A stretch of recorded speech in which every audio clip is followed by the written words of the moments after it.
Aku nak tanya korang, bising tak dalam otak korang sekarang?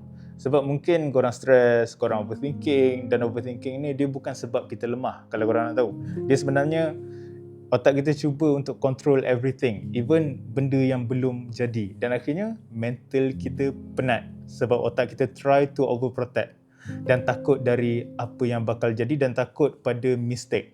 Punca overthinking ni dia ada beberapa sebab lah. Contohnya terlalu fokus pada perkara yang belum jadi ataupun risau dengan mistake. Maksudnya korang takut ada kesalahan yang korang akan buat, ataupun mungkin korang nak cari validation orang, ataupun takut kehilangan ke, terlalu lama sangat kenang perkara silam ke. Overthinking ni dia bahaya sebab apa? Sebab dia akan hilangkan fokus kita, dan plus otak kita akan senang untuk delay lah, dan dia mudah tersentuh dan mudah fragile lah. Dan korang sebenarnya dalam sedar tak sedar korang akan hilang banyak peluang sebab banyak ataupun terlalu sangat fikir risiko apa yang bakal jadi walaupun benda tu belum jadi. Jadi macam dalam buku yang aku selalu baca ni, iaitu buku Stop Overthinking, dia mengajar kita grounding technique, limitkan pemikiran kita, break the loop dengan distraction untuk reset kita punya emotion, ataupun challenge your thoughts.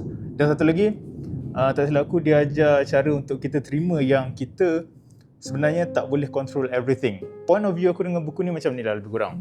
Kalau korang ada plan nak start new mindset lepas ni, this book is a good first step. Plus buku ni dia tak tebal sangat tau, dan dia straightforward. Jadi kalau korang light reader ataupun korang yang tak pernah membaca pun boleh faham buku ni. Sebab buku ni dia banyak step yang korang boleh praktiskan in real world. Jadi kalau korang nak fikiran korang rasa lebih ringan lepas ni, aku rasa korang boleh baca semua yang ada dalam buku ini.